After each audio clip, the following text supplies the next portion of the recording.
Hello students, welcome to the channel. So today's topic of discussion is Keynes liquidity preference theory of interest. Okay, so basically इस theory में Keynes ने क्या कहा है? Keynes ने कहा है Keynes defines the rate of interest as the reward for parting with liquidity for a specific period of time. Okay, तो इसका क्या मतलब है? Keynes ने क्या कहा कि suppose you have cash. Okay, अब cash को हम क्या कहते हैं? Liquidity. ओके अब इस लिक्विडिटी को आप क्या करोगे या तो कहीं इन्वेस्ट करोगे या अपने पास स्टोर करके रखोगे ठीक है तो अगर आप इसको कहीं इन्वेस्ट कर रहे हो तो उसके लिए आपको रिवॉर्ड में क्या मिल रहा है उसके रिवॉर्ड में आपको मिल रहा है interest you are getting interest on your investment okay so Keynes ने इंटरेस्ट को कैसे डिफाइन करा है as the reward for parting with liquidity for a specified period of time मतलब आप अपनी लिक्विडिटी को अगर अपने पास ना रखते हुए कहीं इन्वेस्ट कर रहे हो तो उसके बदले में आपको इंटरेस्ट मिल रहा है तो ये इंटरेस्ट क्या है एक रिवॉर्ड है योर इन्वेस्टमेंट का ठीक है so according to him the rate of interest is determined by the demand for money and supply of money okay so Keynes ने कैसे डिफाइन करा इंटरेस्ट रेट को उसने कहा है कि वो रिवॉर्ड है if you forgo your liquidity for some investment तो वो इन्वेस्टमेंट से आपको इंटरेस्ट मिलता है वो इंटरेस्ट रेट एक रिवॉर्ड है क्यों क्योंकि आप अपनी लिक्विडिटी से कॉम्प्रोमाइज कर रहे हैं ठीक है सो और कीन्स ने क्या कहा है कीन्स ने कहा है कि इंटरेस्ट रेट कैसे डिटरमाइन होता है इंटरेस्ट रेट डिटरमाइन होता है सप्लाई ऑफ मनी से और डिमांड ऑफ मनी से ठीक है सप्लाई ऑफ मनी से एंड डिमांड ऑफ मनी से ठीक है और जहां पर सप्लाई और डिमांड इंटरसेक्ट होते हैं वहां पर क्या मिल जाता है इंटरेस्ट रेट मिल जाता है तो लेट अस अंडरस्टैंड कि किस किस रीजन से कि according to Keynes people demand for money so people demand liquidity preference means the desire for the public to hold cash ठीक है तो why people demand for cash ठीक है so according to Keynes there are three motives behind the desire of the public to hold liquid cash number 1 transaction motive number 2 precautionary motive and number 3 speculative motive तो तीन कारण से according to Keynes people demand cash okay or liquidity so let us understand first two transaction motive and precautionary motive so what is transaction motive the transactions motive relates to the demand for money or the need of cash for the current transaction of individual and business exchanges. Individuals hold cash in order to bridge the gap between the receipt of income and its expenditure. This is called the income motive. ठीक है तो किसी भी transaction के लिए people demand cash क्यों क्योंकि उनको बिजनेस करना है ट्रेड करना है ठीक है तो उसके लिए उनको क्या चाहिए पैसा चाहिए वो पैसे की डिमांड क्यों करते हैं क्योंकि उनको इकोनॉमी में क्या करना है ट्रांजैक्शन करना है ठीक है इसके अलावा उनको अपने करंट जैसे payments of raw material businessman को करना है ट्रांसपोर्ट है वेजेस है तो ये सब बिजनेस मोटिव के कारण इनकम मोटिव के कारण इन दोनों के लिए उनको ट्रांजेक्शन करना है इसीलिए for transaction purpose people demand money okay number second Y people demand money because they have precautionary motive का क्या मतलब होता है इमरजेंसी के लिए प्रिकॉशन के लिए सो प्रिकॉशन के लिए पीपल होल्ड मनी ओके कोई अनफोर्सिन कंटिजेंसी आ गई ठीक है कहीं कोई कैश की रिक्वायरमेंट आ गई बीमारी के कारण आ गया एक्सीडेंट के कारण आ गया या आप कहीं भी जॉबलेस हो गए तो इन सब कारणों से people prefer to hold money because of some unforeseen contingency ठीक है कोई भी दुर्घटना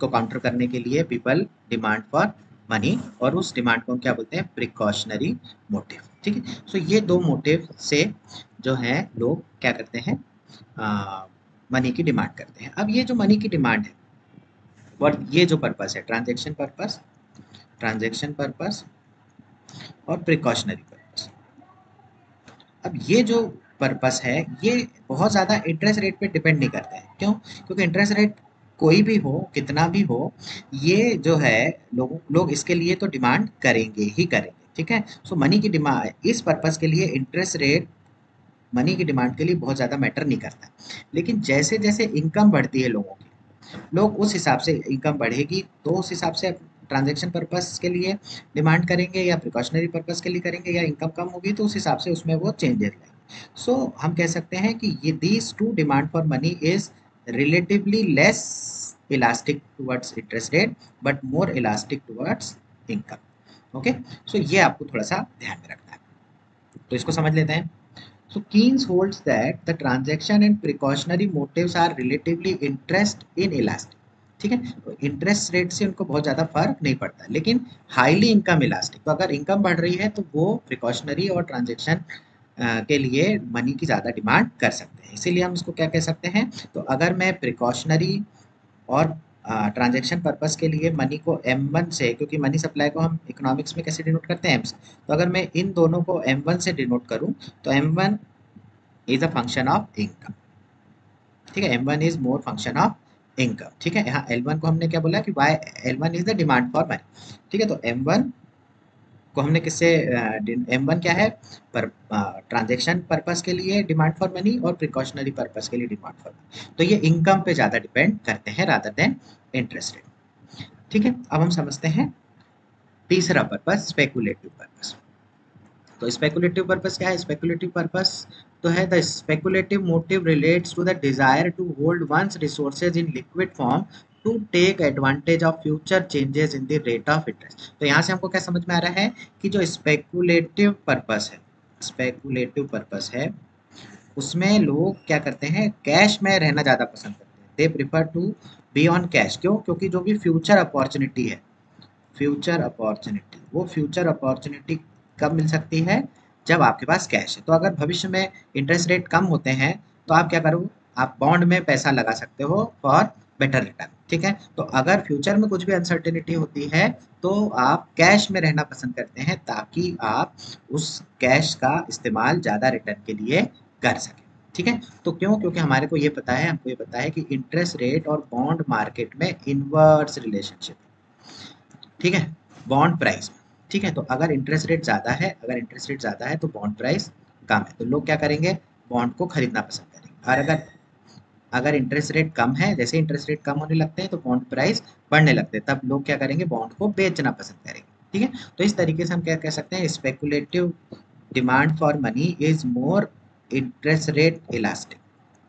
ठीक है, इंटरेस्ट रेट के चेंज पर बहुत ज़्यादा speculative demand for money depend करती है। इसीलिए यहाँ पर हमने M2 को स्पेकुलेटिव डिमांड फॉर मनी से डिनोट करा है, और वो किसका फंक्शन है, इनकम का, सॉरी इंटरेस्ट रेट का फंक्शन है। तो अगर इंटरेस्ट रेट ज़्यादा है तो स्पेकुलेटिव डिमांड कम है, अगर इंटरेस्ट रेट कम है तो स्पेकुलेटिव डिमांड ज़्यादा है।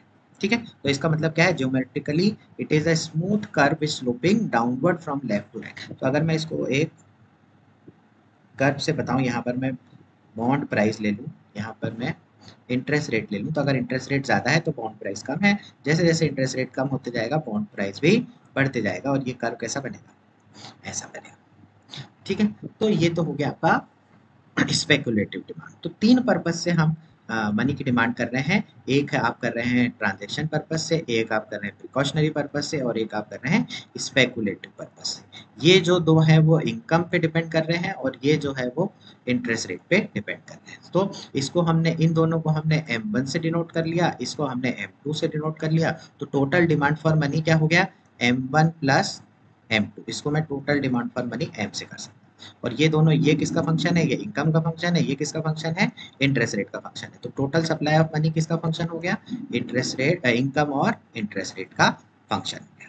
ठीक है, समझ में आया? तो इस तरीके से हम कह सकते हैं कि why people demand for money, according to Keynes, people demand for money for transaction purpose, for precautionary purpose and for speculative purpose. Transaction purpose and precautionary purpose is the function of income, interest rate पर बहुत ज़्यादा depend नहीं करते हैं, लेकिन speculative purpose interest rate पे depend करता है। अगर इंटरेस्ट रेट कम है तो people prefer to be on cash, and if interest rate is high prefer to invest more. ठीक है, तो इस तरीके से हम क्या कह सकते हैं, एक demand, why people for demand for money. ठीक है, और हमने क्या समझा था अभी, कि जहाँ डिमांड और सप्लाई क्या हो, इंटरसेक्ट हो, वहां पर हमको क्या मिल जाएगा, इंटरेस्ट रेट मिल जाएगा। तो अब हम वो समझते हैं। ये मैंने आपको बता दिया, लेट अस अंडरस्टैंड। तो मैंने आपको अभी क्या बता दिया कि ये कैसा फंक्शन है। ठीक है, तो ये फंक्शन कैसा है, so now if the total liquid money, तो देखिए ये मैं आपको ऑलरेडी बता चुका हूँ कि total liquid money is denoted by M, मतलब हमने एम ले लिया, टोटल लिक्विड मनी वो किसके बराबर हो गया, M1 और M2 के बराबर हो गया। M1 क्या है, transaction purpose and precautionary purpose, और M2 क्या है, speculative purpose. Okay, so M1 and M2, and M1 is a function of income and M2 is a function of interest rate. That is why total demand for money is a function of income and interest rate. ठीक है, this must be clear to all. Now next, supply of money. Okay, क्यों, क्योंकि अभी तक हमने क्या देख लिया, हमने डिमांड साइड देख लिया, अब हमको कौन सा साइड देखना है, अब हमको देखना है सप्लाई साइड। तो सप्लाई किसके हाथ में, सप्लाई तो जैसा कि हम पहले से पढ़ते आ रहे हैं, सप्लाई जो है वो किसी भी कंट्री की सेंट्रल बैंक के हाथ में है। ठीक है, तो सप्लाई ऑफ मनी कौन डिटरमाइन करता है, वो करता है जैसे इंडिया में Reserve Bank of India. So the supply of money refers to the total quantity of money in the country. ठीक है, कितना सप्लाई है, तो सप्लाई फंक्शन क्या था, M1 M2 M3 M4। ठीक है, so though the supply of money is a function of rate of interest to a certain degree, yet it is considered to be fixed by the monetary authority.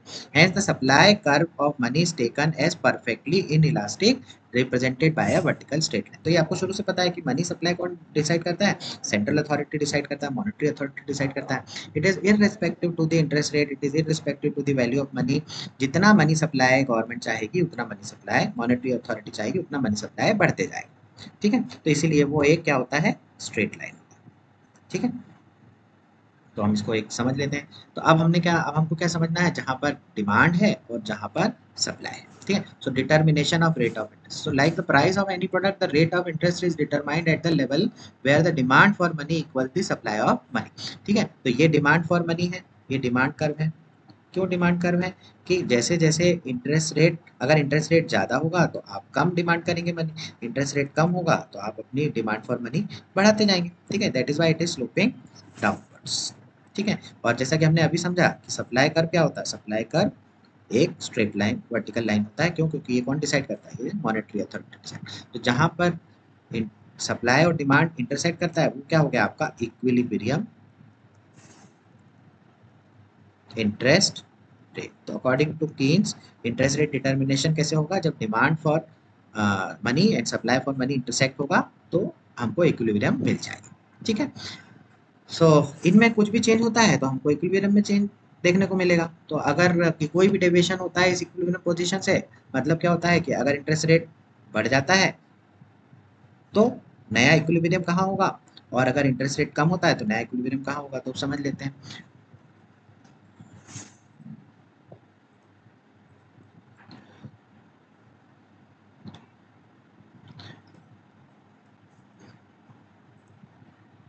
तो at the point E1 the supply of money is O। यहाँ पर इस point पर supply of money OM1 है।